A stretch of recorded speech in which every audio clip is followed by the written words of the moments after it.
Okay, so let's talk about this Baby Keem album, Casino. Wait, I just got out the shower, so I'm looking kind of wet. Let me change shirts real quick. Hold on. There we go. Cool. Yeah, I actually made this shirt. So if you like it, you can get it on my store. There's a link in the description. But we're not here to talk about shirts. We're here to talk about Baby Keem's new album, Casino. And while I was in the shower, I was really thinking about how in the world of hip hop, the sophomore album has a curse behind it. Now, this also applies to other genres, but hip hop is more so than others in the sense that your second album has a lot of hype, pressure, lack of context of life living, to where oftentimes an artist's second album usually flops compared to their first album.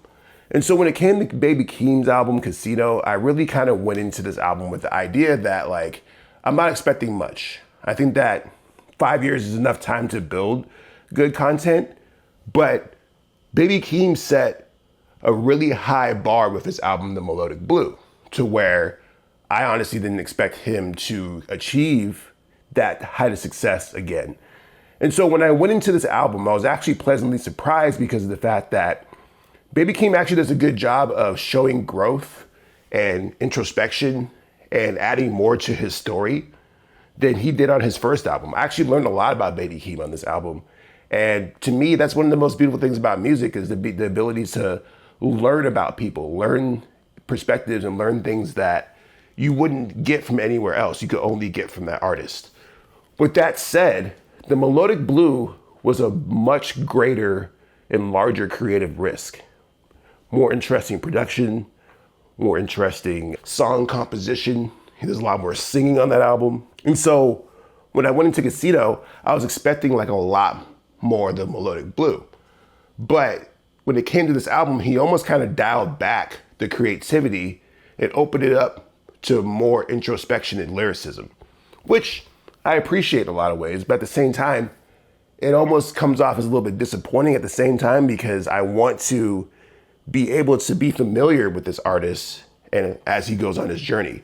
And this Baby Keem on this Casino album is vastly different than the Baby Keem that we heard in the first album. And I think that the departure might be a little bit much, but we're gonna break this down because I enjoy the album. This is easily one of the best hip hop albums to come out in 2026 so far. A lot of people are comparing this album to J. Cole's album and A$AP Rocky's album, which they shouldn't. These are three different artists with three vastly different sounds. I think that the consumers and the powers that be want to put them all in the same box, but this is one of the beautiful things about hip hop is that hip hop really has been evolving into different subgenres since its inception. I'm not gonna put Lupe Fiasco in the same category as T.I.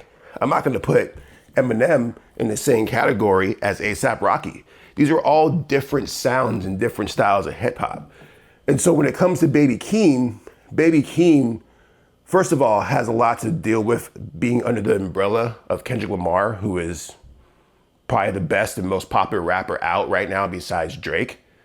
And this brings up another point when it comes to PG Lang and the idea of artists running their own record labels, which historically tends to be mid. And what I mean by that is the idea that if you're running a record label as an artist, you at some point are gonna have to delegate your resources that went to you towards your artist.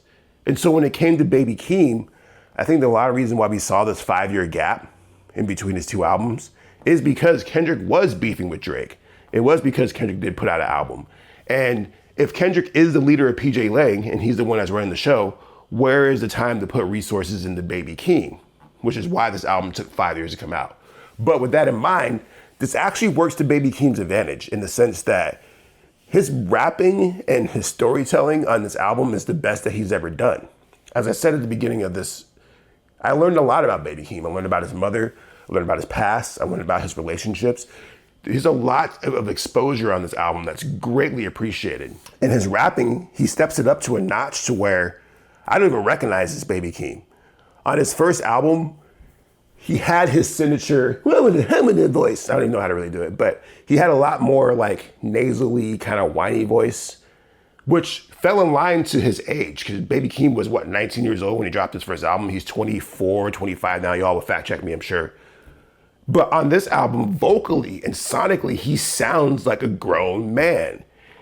Point in times when he's rapping, especially on songs like I'm Not a Lyricist or even No Blame or a few others, he sounds like Andre 3000, like straight up Andre 3000. And when I was watching the live stream that he did when he was rolling this album out, you could see in the comments people being like, is that Andre? Is that Andre? Is that 3K? Is that 3K? Like, so many people thought that Andre 3000 was on this album, which was funny to me because lyrically, like, even though Baby Keem has improved his lyrical tenacity quite a bit on this album, he's not touching Andre 3000. He may sound like Andre 3000, but he's not rapping like 3000. So we can nip that in the bud right there. But it's very interesting to hear this man's growth from him doing his like whiny voice raps to him being like grown man raps with a deep tone with like syncopated rhyme styles and all kinds of stuff. It's really interesting to me to see this growth in such a relatively short amount of time because yes, 5 years is a long time. But if you look at an artist like Lil Wayne, when Lil Wayne first started at age 12 to where he's at now and how long it took for him to get to that point lyrically, there was a shift. It took 2 or 3 albums for Lil Wayne to get there. Pretty much when he started the Carter series, started getting to Carter 2, we started to see a lot more lyrical tenacity from Lil Wayne. And with Baby Keem, during that 5 years, he was pretty much in the hyperbolic time chamber sharpening his pen because he came out on this album with some very good rapping. And it's kind of mind-blowing to me because it's like, a lot of the rumors right now are saying that Kendrick Lamar did a lot of the writing on this album, which he may or may have, but there's also the idea that Baby Keem wrote for Kendrick, which is kind of proven on a lot of the credits of his last album. So when it comes to Baby Keem knows how to use his pen, but he's never really been known as a lyricist, which I think why the song I'm Not a Lyricist is an interesting approach because most people are not putting Baby Keem in your top 10 lyricists of the year. Maybe at this point now, like he did get some attention on this album, so people were like, okay, you can actually spit, which is why people are trying to compare this to J. Cole, which, you know, J. Cole's album is pretty much just lyrics and bars the whole time. It's not necessarily about the production on J. Cole's album, it's about the bars. Baby Keem finds this weird balance because a lot of the production on this album is very interesting and it's in line with his production style. But if I'm being dead honest about it, it also comes off a little bit boring compared to the Melodic Blue. As I said earlier, the Melodic Blue had a really good job of being experimental, doing very interesting things with the sounds, his voice, interesting song concepts, interesting approaches to the music. This one feels a little bit more boilerplate. There aren't any really crazy risks sonically on this album. He's not throwing any crazy Hail Marys or like creative like whatevers. This album feels pretty standard, like a standard hip hop album in 2026. With that in mind, it might be the best standard hip hop album in 2026 so far. And when I say standard hip hop, I'm talking about like doing the boom bap trap beat thing, right? When I go and listen to A$AP Rocky's album, you know, A$AP Rocky is doing full on jazz songs. He is rapping over like techno beats and all kinds of stuff. Like I wouldn't call A$AP Rocky's album a full pure hip hop album. J. Cole's album is pretty much like all the hip hop that you could think of over the last 10, 15 years sonically put into this album. Not a lot of stuff looking forward though, in terms of like the production and the sound that he's trying to convey. J. Cole's album is more like retrospective hip hop leading up to this point. I think the most interesting song on that album sonically would be like 2-6, but with Baby Keem, production wise, I would say that the sound of this album, for the most part, is the sound of hip hop moving forward. You know, there are some experimental sounds. You know, you got songs like Birds and the Bees, you know, Sex Appeal with Too Short, which is a lot more like kind of fast paced on a hyphy kind of tip. It has Too Short on it. Baby Keem is definitely defining a sound that people will, if I could talk straight, Baby Keem's making a sound that people will replicate from here on out until somebody else comes along and does it better. Now, a lot of people might disagree with me on that, but he did it the first time when he had Family Ties. When he dropped Family Ties with Kendrick, that sound pretty much got integrated into hip hop for the 5 years leading up to this album. Now, with that said, there's nothing on this album compared to Family Ties. And I think that's probably the most disappointing thing about this album was that I was looking for that Family Ties level song. I think the closest that we get is probably House Money. House Money is probably the closest that we get in terms of like having that song that when you hear those first notes or you hear those horns or those synths come in, you know it's gonna get crazy. I think House Money is probably the closest song on this album. But for the most part, this song really does focus on Baby Keem's journey over the last 5 years of what he's been going through relationship-wise, dealing with his mother, dealing with his family, dealing with his friends, dealing with fame. It's actually extremely compelling lyrically. But production-wise, I think it falls a little bit short. Not in the sense of like it being bad, but compared to his own standards that he set on the Melodic Blue. To where the Melodic Blue was a creative risk that paid off. Now it seems like Baby Keem is gonna play a little bit safer because of whatever reason. Maybe he's afraid of a flop. Maybe there's label constraints, things like that. This album's only 11 songs. So ideally you would think that it wouldn't have took long to put together.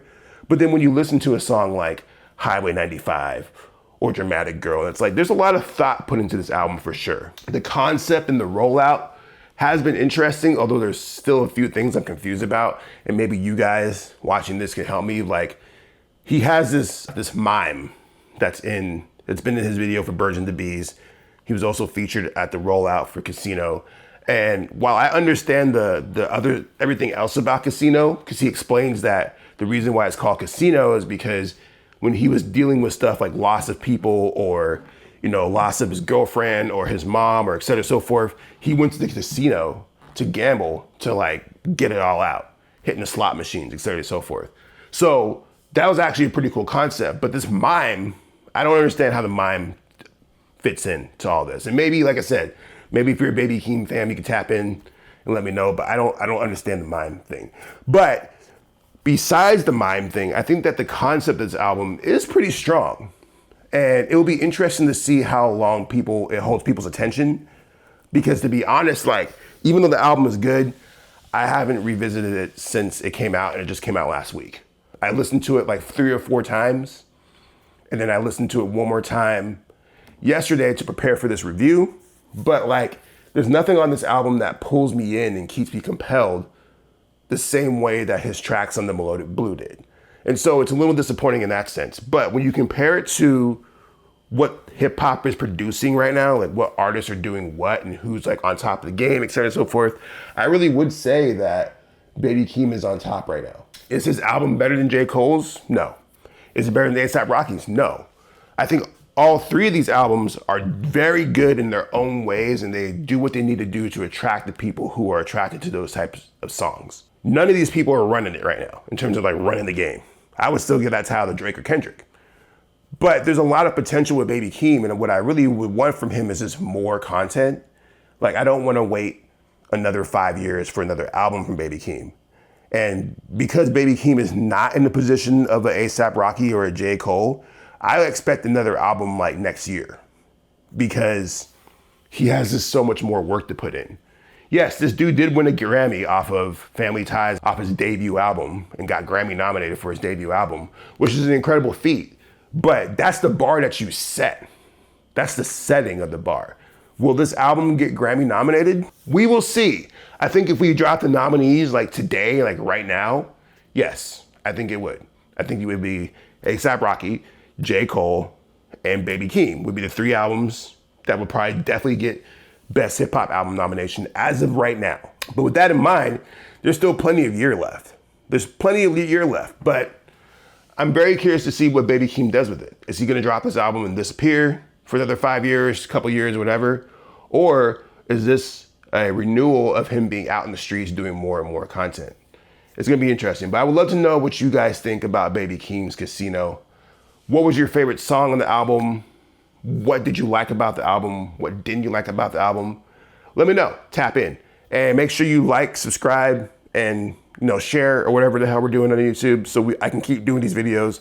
I'm trying to give you more reviews, more reactions, more content, and enjoy that. Also, make sure you go listen to my new album, Wishes Are Never Perfect. You can go to wishesareneverperfect.com where you can listen to the album for free. You can watch my movie that I made with it. There's an app and there's a book. I did the whole multimedia run on this thing, so go check it out when you get a chance. I love y'all. We'll see you soon. Peace out.